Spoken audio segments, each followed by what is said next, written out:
Everybody has those times where they want to say something, but they don't. I used to be the same way, but now I'll give my 2 cents.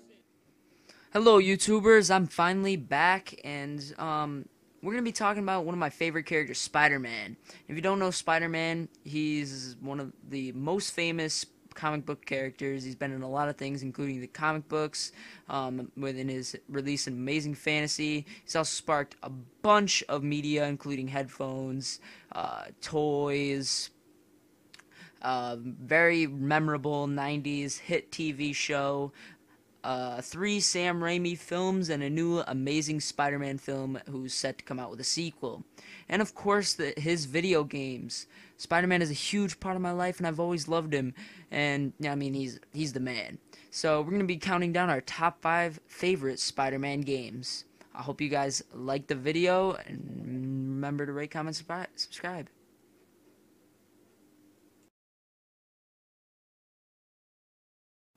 Okay, yes, my number 5 is Spider-Man and Venom Maximum Carnage. This game was carnage. It was freaking awesome. Um, this game came out quite a long time ago. It came out for the NSES. Such a cool game. It was a side-scrolling beat 'em up title that was really awesome, and it was the first Spider-Man game to feature Venom as a playable character, so that was really cool. Um, and you just basically beat the crap out of your enemies. It was the first dark Spider-Man game, and rightfully so. I mean, if you listen to the music, everything, every little bit is just dark. The characters, the story is ripped right out of Maximum Carnage, the pages of Maximum Carnage, the comic, and and even the little cutscenes, not really cutscenes, but like little comic book pages are ripped right out of Maximum Carnage. So that just makes the game even cooler to look at. The game was very difficult also, which made it even more fun than any other NSES Spider-Man game, which usually were mostly pretty simple to beat. So this one was very difficult and very fun, and it definitely deserves a spot on my top 5 list. At number 4, we have Ultimate Spider-Man. Just pure awesomeness. Ultimate Spider-Man was one of the just coolest Spider-Man games of all time. This game was released on the GameCube and PlayStation 2. I think it was released on the Xbox also, I'm not sure. The reason this game was just so awesome was because mostly, or the majority, what am I saying, the majority, the game was based around a comic book, and it was meant to look like it came straight out of a comic book, which it very much accomplished. I mean, the graphics just look like it's from a comic book. The story is ripped straight out of the comic books also. If you think about it, if you've ever read Ultimate Spider-Man, you've probably read the Venom series if you liked Mark Bagley's work, and it just takes that story correctly from it. Of course, it has to add other things to make the game much longer and much more enjoyable, but those things aren't bothersome at all. The swinging, now that this is a sandbox-styled game, the swinging around the city is really cool. You feel like Spider-Man. I mean, of course, it's a little bit weird, and it's a little different than like Spider-Man 2 swinging, for example, but it's pretty enjoyable the way he swings, and it kind of gives the idea that he is in a different universe. It's not the regular Spider-Man, it's the Ultimate Spider-Man. So that's really cool, and I like all the designs of every character as well, and all the villains that appear in it too. And again, as Maximum Carnage, Venom is a playable character, which is really cool and really fun, and Venom's gameplay in this is just awesome. Now, most of Venom's gameplay revolves around the exact same thing, and it's very repetitive, but it's okay. This game still gets a top spot on my list just for pure awesomeness and just the great story, combat, the ability to play as 2 different characters. It's just good. It's golden all around. I also like the fact that when you knock someone out, you had to web them down. And when you were Spider-Man, of course, you could just eat them as Venom. But that gave a great realism. But so Ultimate Spider-Man, my number 4.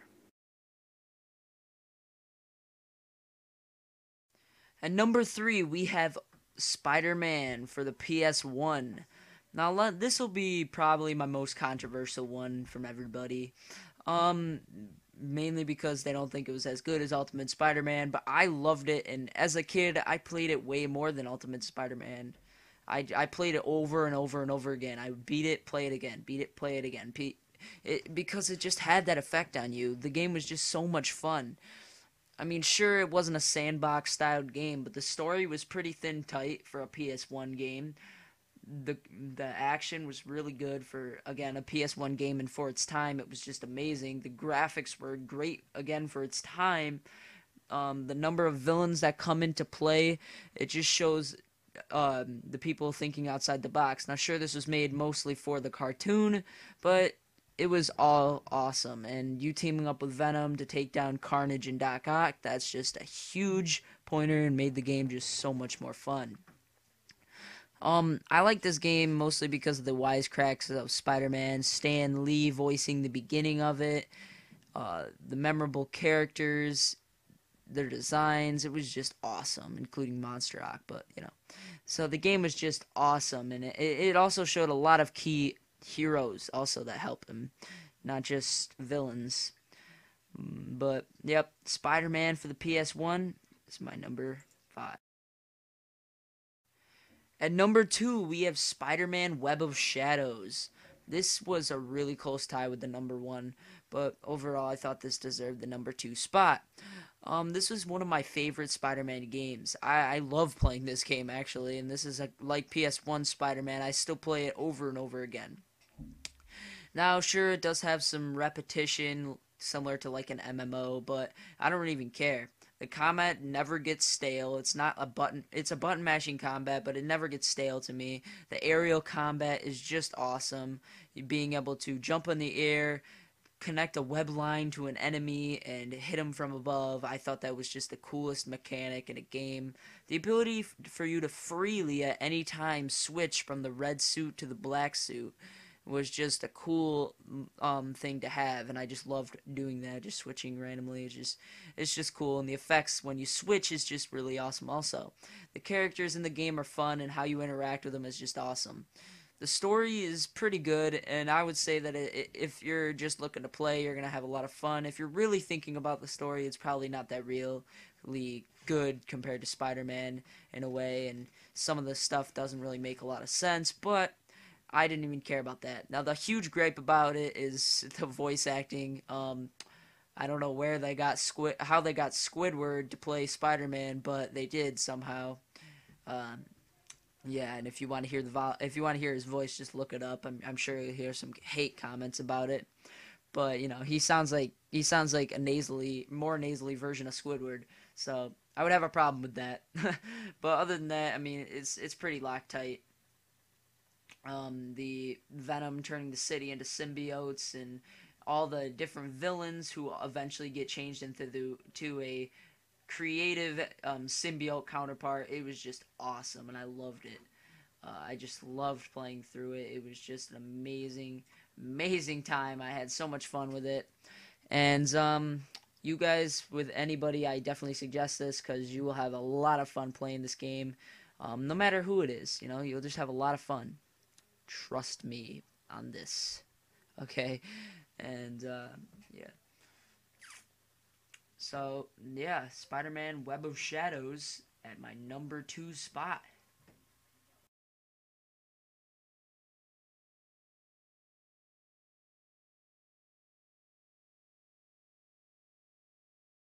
At number 1, we have Spider-Man Shattered Dimensions. Like I said, this was an extremely close tie with number 2. But I like this game just a teeny bit more due to great voice acting and just a couple more, just incorporating the awesomeness of having 4 different playable versions of Spider-Man. That was just a very cool aspect, you know, playing as these completely 4 different universes: Spider-Man Noir, which is a dark universe, Ultimate Spider-Man, and 2099. That was just a big thing, and playing as them just made the game a lot more unrepetitive, not repetitive, and gave the game more flow to it. Each character had their own style in gameplay, and with gameplay and design of each level.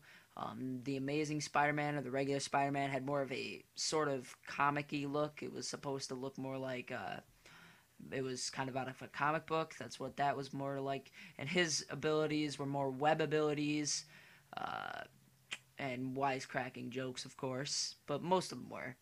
Then you got Ultimate Spider-Man, who's more of a colorful universe, I would say, just to kind of interact with it and make it look also like a comic book, but more like the Ultimate Spider-Man comic books. If you've ever read any, they're bright with colors, and I thought that was really cool. The 2099 universe looks definitely like a futuristic universe, I would say. I mean, it just looks really cool. Spider-Man 2099 has mostly power abilities, and that's his main thing. His speed and power, and I would say he just uses his quickness. And of course, there's Spider-Man Noir, which is a really dark universe, and you can barely see what Spider-Man's costume looks like. But of course, it gave a cool aspect of having to use stealth as a Spider-Man, and when most Spider-Man games were just beating the pulp out of your enemy with webs and combat and your Spidey sense. So I really like the overall just different styles of gameplay, and it never left you bored because every mission was a different style and really fun to play. Now, unfortunately, the missions are only really based around bosses, and they don't really fully give character development on anything. There's really no story going on. It's mostly combat. The story is a big lacker in this, to me, in my opinion. But that doesn't bring the gameplay down, and the story is good enough to where it makes it still a top pick and the top pick of all. It's just basically a tablet was broken, and went into all these universes, and you need to get them back to form it so that it doesn't go into the wrong hands. Pretty basic.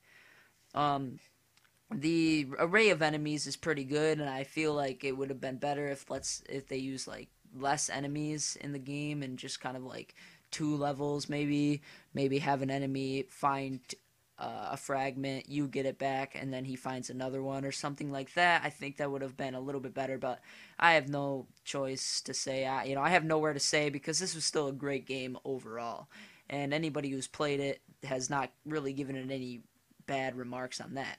One thing I don't like is when you're playing Spider-Man Noir, you're pretty much forced to do stealth. And I'm saying this because you really can't go head-to-head with any of the guards or you will die. It's just that's how it is. You will die. There is nothing for you to do. You will die. So other than that, thank you for watching this video, and I'll see you later. Peace out.